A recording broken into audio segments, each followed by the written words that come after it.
Welcome to the Stephen Mansfield audio podcast.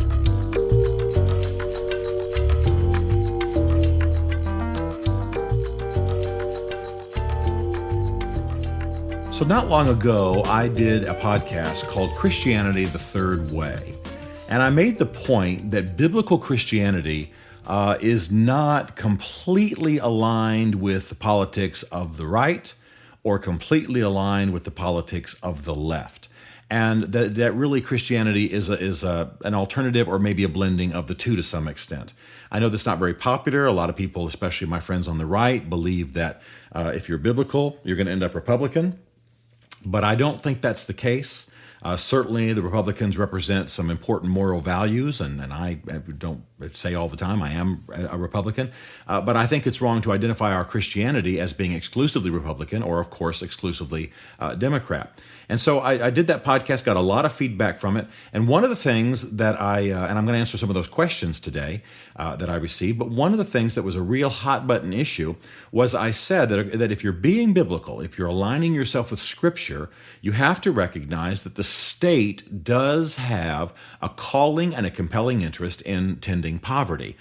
There's a view on the right that all care for the poor ought to be done by the private sector, individuals exercising their free choice, maybe businesses, or churches, of course. But that's not seen in Scripture. In fact, in the Old Testament, there were actual taxes and tithes required to tend the poor, and there were practices commanded by God to take care of the poor. And it wasn't just the private sector. So that raised a great many questions. And one of the questions was, okay, if the government is called to tend the poor, if government has a role in tending the poor, well, how do you avoid the excesses of the modern welfare state? It's a great question. I do believe that we see in Scripture that government is called, first of all, I'm not a radical libertarian because radical libertarians tend to believe, they're almost anarchists, they almost believe that government is an evil. A lot of that thinking has crept into Republican thinking. And of course, biblically, government is an institution ordained by God, just like the church is. So number one, I start with the idea that the government's ordained by God. Number two, I proceed with the assumption that the government is ordained by God to tend issues of security, issues of justice. Well, obviously, poverty is mixed in there. And so it's a great question. If we accept the idea that the federal government, state government ought to be involved in caring for the poor, how do we keep the disaster of the modern welfare state from occurring? And this is where we need to drill down into the truths of Scripture, because there are a great many principles in the Bible that ought to be applied to public policy, that ought to be applied in social justice matters and caring for the poor, that would prevent a lot of what's happening today. I'm not going to go through every single one of them, of course, in answering this question. Let me just give you some examples. One of the prominent principles in the Scriptures is that if a man won't work, he shouldn't eat. That laziness is not to be countenanced. That a lazy man in a church, a man who won't take care of his family in a church, it should be marked and rebuked and dealt with. But the principle is, if a man won't work, he shouldn't eat. Any system of helping the poor, from a biblical perspective, should be built on the principle that work is at the heart of care, of welfare, of benevolence. And so throughout history, the church has always provided opportunities for the poor to work themselves out of poverty. In fact, this was even built in biblically to the prison system.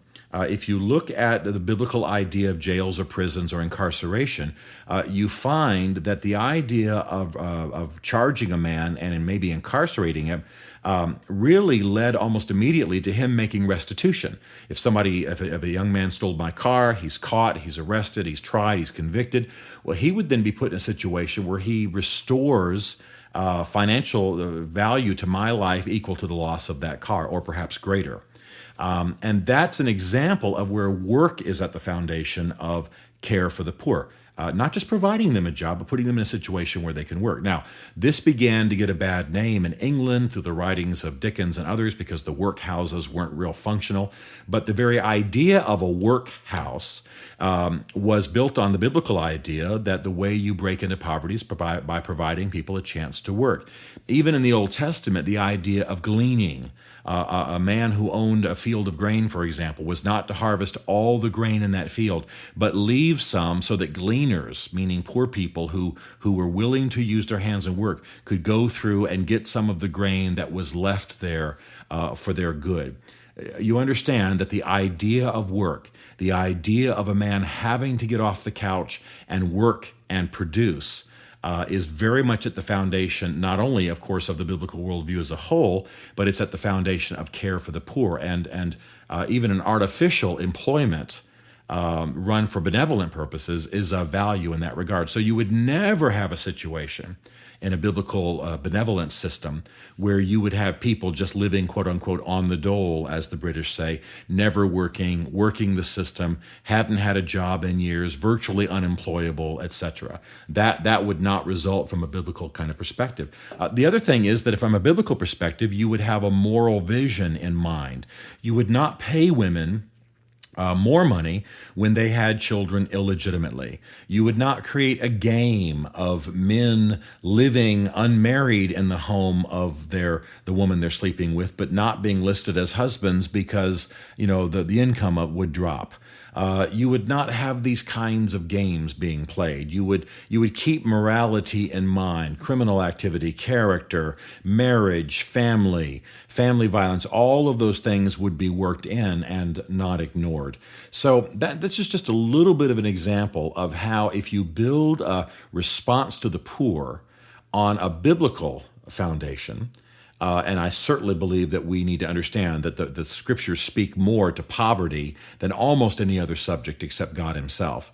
That if you build on these biblical principles, it actually improves the systems that we're dealing with. It actually is an indictment of the welfare system that is actually entrenching poverty and raising up generations that are virtually unemployable. There are other matters that came about, some questions that people asked. For example, I said briefly in that podcast that we need to be praying for our government. Well, I had some folks say, do you mean we need to be praying for people who are Democrats? Do we need to be praying for governments that are evil? Do we need to be praying for people who are pro-abortion? Well, I know it's a hard thing for us to deal with, but in the scriptures, in the New Testament, when Paul commands us to pray those who are in governing authority over us, at the time, the people in governing authority would have been Roman emperors and Roman officials who were highly corrupt, who were idolaters, who murdered people, who persecuted the church and would continue to. At one point, while Paul is writing, Nero is the emperor. I could go for hours on how perverse Nero was. Nero once made his horse a senator. He once kicked his pregnant wife to death. He was vile. I mean, the rumors were, and the recounting is that he used to use Christians as torches for his garden parties. I mean, it just goes on and on and on, and how corrupt and evil he was. And yet, Paul was telling us to pray for him. So the bottom line is, yes, we ought to be praying for everybody in governing authority over us, all the more if they are evil or unrighteous. And I have to tell you that I've actually been standing in a church where I spoke, somewhere in the South, where a man walked up to me and said he would not pray for Barack Obama. And I said, well, you really don't have a choice there. That's commanded. That's actually commanded in Scripture. He said, I'm sorry, I just can't do it. Well, he didn't need to apologize to me. He needed to deal with God, because God commands us to pray for those in authority over us. And by the way, it seems to me that the more you disagree with a Barack Obama or George W. Bush or whoever the president is, or your governor or your senators or your congressman, that the more you disagree with them, the more you got to pray for them. So we've got some odd thinking here, and it's time for us to get more biblical in our response. Another question that I had was given was, are all governments ordained by God? Well, Romans 13 says it very clearly in the first few verses. There is no authority except what is given by God. Now, the Bible makes it clear that God even uses corrupt governments. He even uses unrighteous governments and uses them for his purposes. In fact, to read the Old Testament is to read sometimes the prophets having a very difficult time with God using wicked people. I mean, how many times does a prophet in the Old Testament stand up and say, well, God, hang on here. You're gonna use a people, an unclean people from a distant land, to discipline your chosen ones, Israel? That's what you're gonna do? And God says yes. I mean, he even calls Cyrus, the Persian king, his pastor, his shepherd at one point. I mean, God unquestionably uses even governments that do not acknowledge him and are not righteous. Now, that doesn't mean that people under those governments don't need to engage in civil disobedience or try to change the government. It doesn't mean that we just sit back and go passive. But it does certainly mean that God has ordained all governing authority, does call us to pray for all those in authority over us, and that, yes, all governments need to be seen as operating in authority from him. In fact, one of the great illustrations of this is that when Paul was arrested, he was speaking to a man and he did not know who the man was. And it turned out that the man was the high priest. Well, this man was highly corrupt, unbelievably corrupt, and was related to the crucifixion of Jesus. I mean, this man, if there was anybody who should have been despised or spit upon, if that's the kind of thing we give ourselves to, it would have been this high priest. And in the moment Paul understood who the man was, he apologized, and he quoted the Old Testament, which says, "Do not speak ill of the leader of your people." So the level of respect that is given even to unrighteous rulers in the Scriptures is something that ought to be an indictment to us in America, where we have a hard time even praying for a president that we disagree with. And then one more question. Somebody said, what are the principles that get people out of poverty? I mean, how do you break poverty? Well, I want to say that, again, that's a huge study and a huge book, and there are resources I can recommend about that. In fact, one of the books I would recommend is George Grant's Bringing in the Sheaves, a fine study of the biblical principles for ending poverty. But let me just leave you with one thought about how informal and how morally based the breaking of most poverty is. We tend to think it involves great, big, complex government systems. But at Yale, not too many years ago, they did a study on what would have ended most poverty that existed at the time. This was in the 90s, by the way.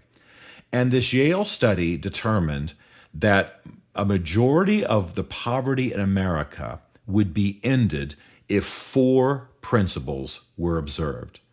Number 1, if everybody would finish high school.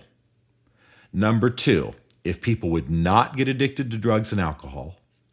Number 3, if they would not get pregnant out of wedlock. And number 4, if people would not leave one job until they had another.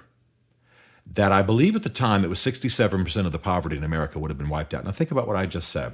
Graduate from high school, don't get addicted to anything, don't get pregnant out of wedlock, and don't leave one job until you have another.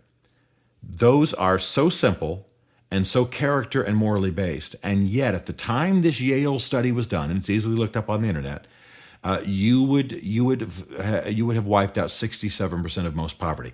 It wasn't a matter of mental illness. It wasn't a matter of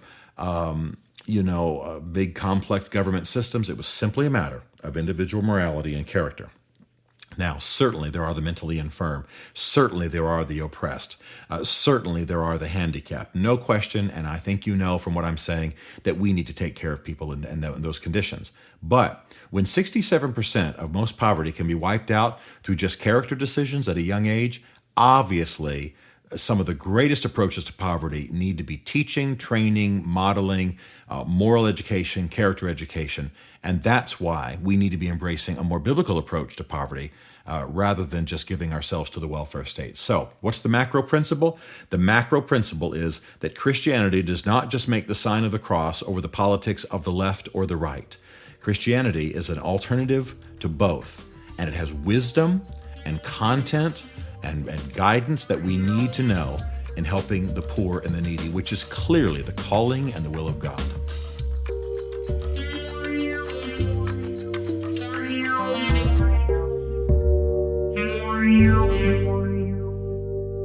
Stephen Mansfield podcast was brought to you by the Mansfield Group. Find us at mansfieldgroup.com.